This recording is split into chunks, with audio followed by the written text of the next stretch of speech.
God, look at me. Ugh, I'm a mess. Anyway. Hi. It's me, Greg. I kind of want to talk to you real quick while I still have time doing my laundry. I had a 9-hour drive yesterday, and then I promised myself to clean my room, so when I got a burrito and then went to my room, I spent the next, I don't know, like hour doing some more tape stuff, and then I only slept for 4 hours. And that's what happens when you're insomnia, or insomniac.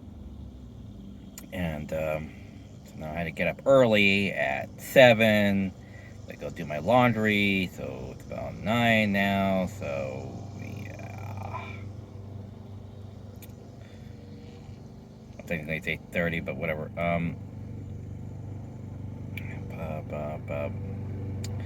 Point is, what I want to talk to you about today is why I still love Billions, because the 7th and final season's coming back.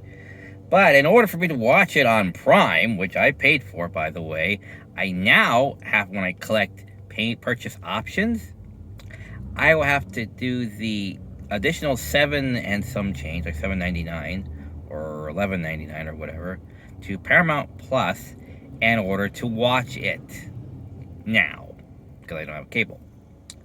So why would an app that I'm already paying for transfer me to another app so I could pay more money to watch the show now? Streaming wars. Soon they'll be gone too. Anyway.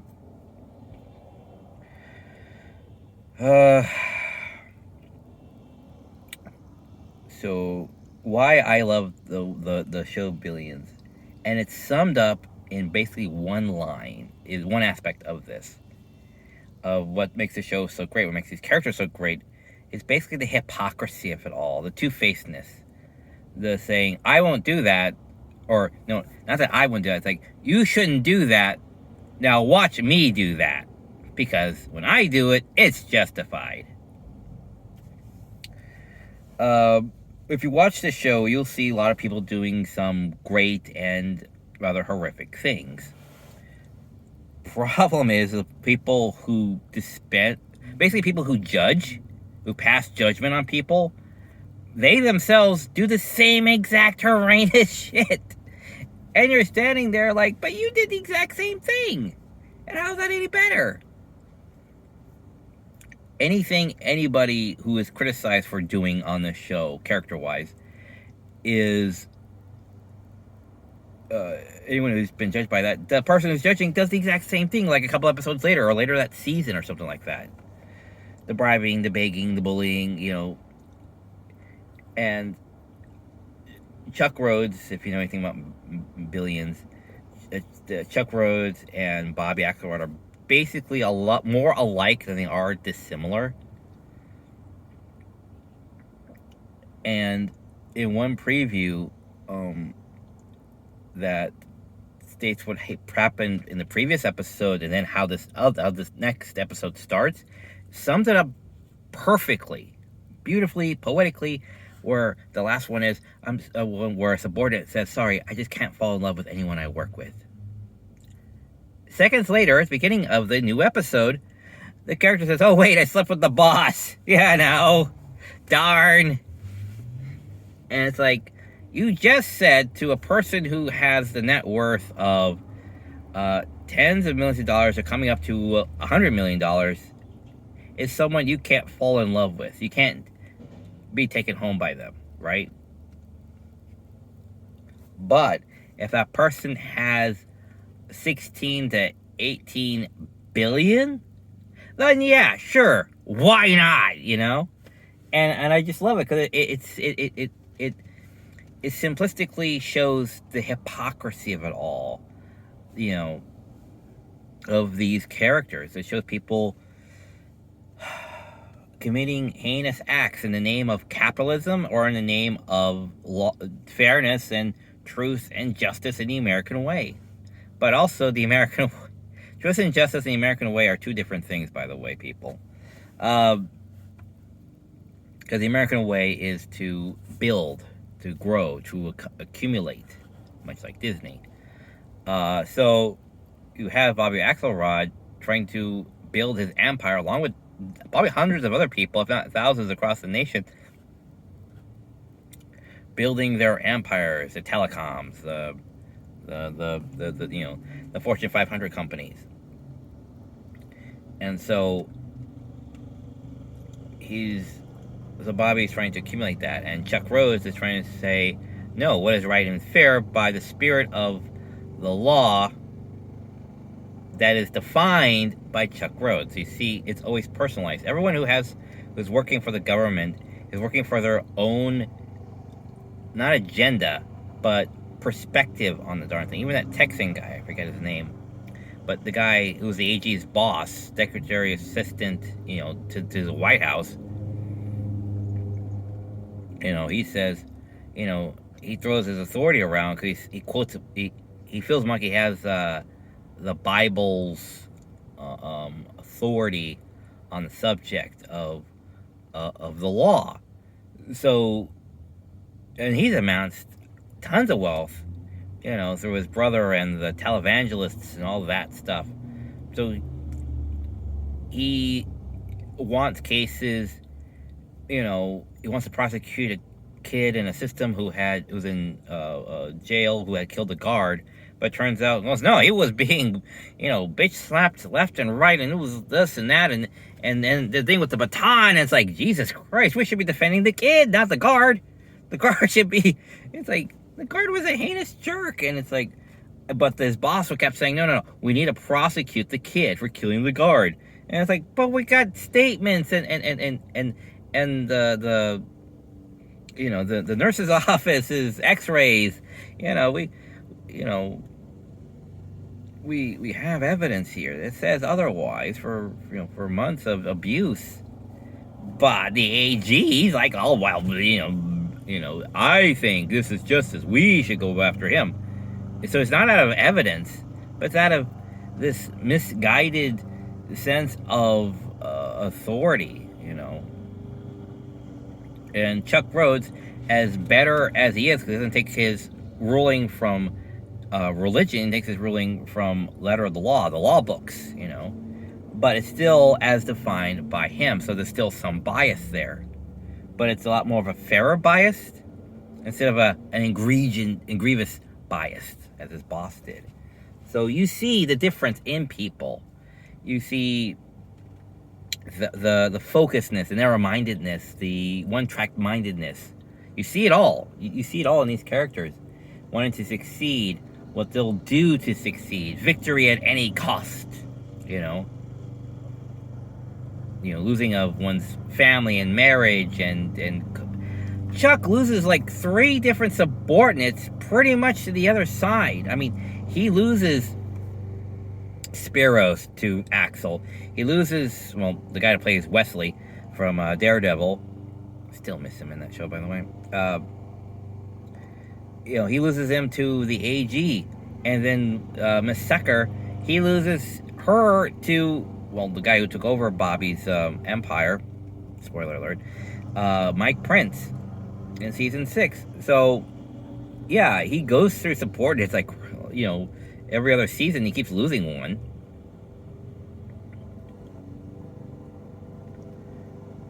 And so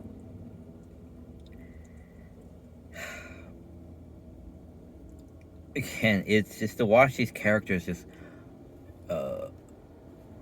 make these choices, and if you watch closely, it's a lot of this hypocrisy. Bobby Axelrod got into a relationship with a lady who's a lot like him. She's an entrepreneur. She has a businesses, and he paid her handsomely, he said, for shares in the cleaning business. And then they exposed the cleaning business, the rival's business, as being, fraught with kickbacks and taking the kickbacks from the employees, all their bonuses and all that. Goes, also, it's just for paper and show. They immediately say, okay, now come on, step 2, give it back. Give me my $200 or whatever from your paycheck or something like that. So everyone's flooding from the oppositions to her, So now those shares are worth a hell of a lot more. And so she's coming back and saying, I want my shares back. I want my shares back, because now they're worth a hell of a lot more. And then later on, Bobby hears a story of how Mike Prince had basically done the same thing, had made a friendship, requested that he take over for now, and then immediately makes his first billion out of a couple 100,000. Yeah, he bought the guy's share. I think it was like for a couple 100,000, like $200,000, something like that, and then made like 2 billion, something like that, or over 1 billion. And so again, like, how different is Bobby from Mike Prince, from Chuck Rhodes? Like, how different are you from your opponent that everyone keeps claiming they're the better person? Everyone keeps claiming, I'm the better person, I'm the better person, I'm the better person. It's like the moral or righteous or something, the more honest. And that is really, really not true for a lot of characters. They do have humane moments, but these are far from, moral or righteous or kind at times. I mean, Bobby clearly has not an affinity, but a favoritism to Wendy, Chuck's wife, because then that becomes an opposition thing for the War of the Rhodes for the first 3 seasons. The only person he's willing to give money to, like a lot of money to, is Wendy. Wendy's ice juice shares. He says, I gave it back to you and then I doubled it for your bonus. I suppose everyone else, he says, I don't want to give you money. I don't want to give you money. I don't want to give you money. Even though I like you, I don't want to give you money. Because he says, much like before, he sees them as these snapping, like hungry mouths that now I have to feed. Which is not so much different than what someone in season 1, I think it was like episode 6 or 4 or something like that, said about the deer, I think it was, that, they come onto his land and they start eating all his grass and stuff, and all they do, like, I see them there, and it's like he's reached some sort of level, and like whatever little straw that broke the camel's back is why he took his freaking Uzi out there, or rifle, and started mowing them down at 2 in the morning until he got tackled by the cops. He says they're snapping mouths. He says basically the same thing. They're snapping mouths, they're hungry mouths, and all they do is mindless sheep that just eat, propagate, and shit. And they says that's all they do. And so when I saw them doing that on my land, it's like on his yard. It's a big yard because he has a place in the Hamptons or whatever. He kind of just snapped and was like, I don't want this, this dumbness on me or something like that. But basically it's the same thing, how he views them. So you see a lot of, not reflectiveness, but similar themes, how it comes up again, One person does this, and then they do that to someone else, And people do these things with impunity, with like a clear conscience at times. And it's rather surprising to watch these people just pull this shit. And it's like, and I slept like a baby that night. And it's like, wow, that's just one, ingenious, and two, it's like horrendous. It's like, that's just, wow.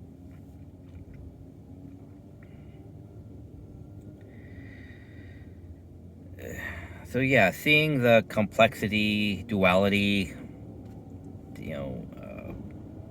two-facedness of Billions is why I love this show. Is to watch people be both good people and bad people.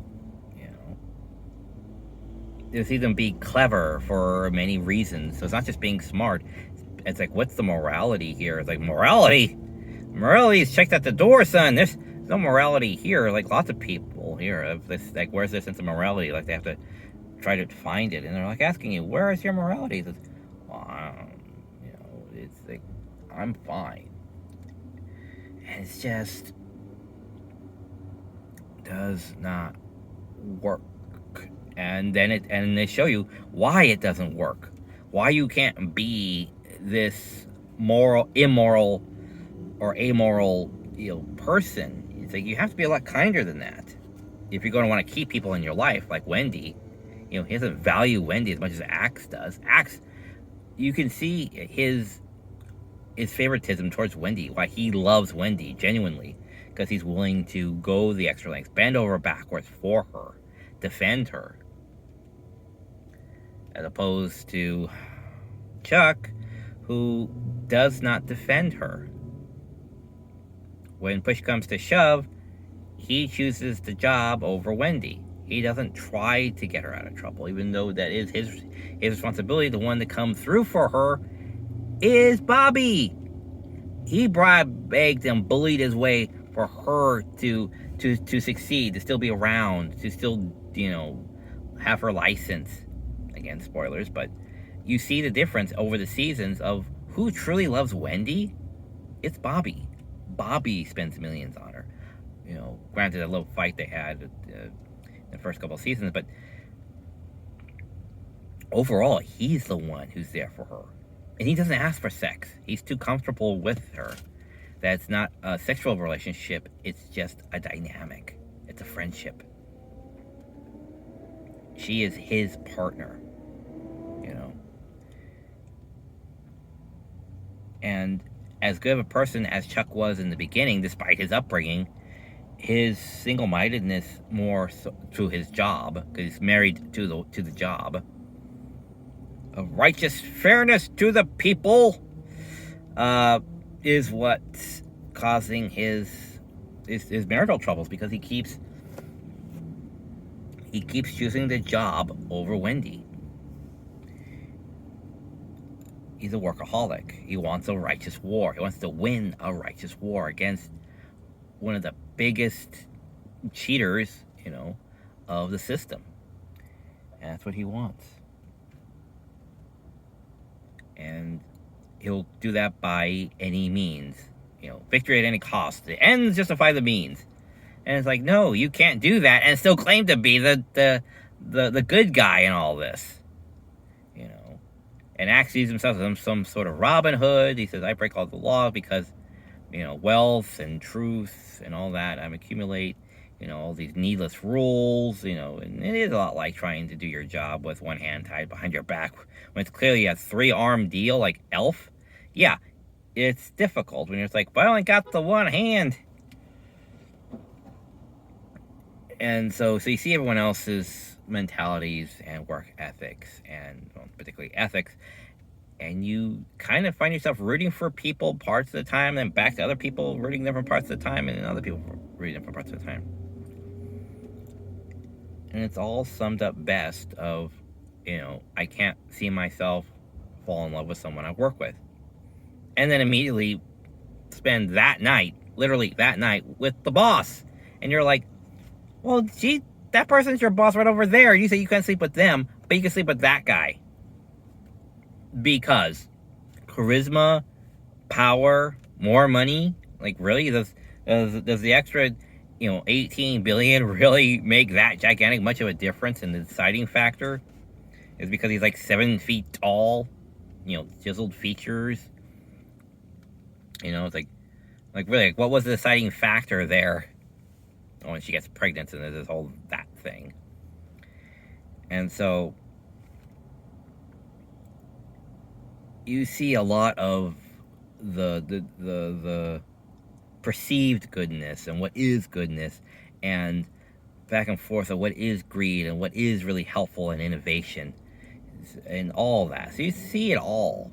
If you pay close attention, you'll see it all in the writing and the acting and the duality of it all, the dichotomy of the human experience of, are you a good person or a bad person? How do you perceive yourself? And what is the truth? The truth is, none of these people are good people, and none of these people are truly evil. There's just this mid-range where it just flows of shades of gray, this endless ocean of shades of gray. And that's all it is. So it depends on the moment and the situation of what you choose to do or be. You either choose to be, the villain of the situation, or you can choose to be the hero of the situation. But it's always bound by ego. It's always bound by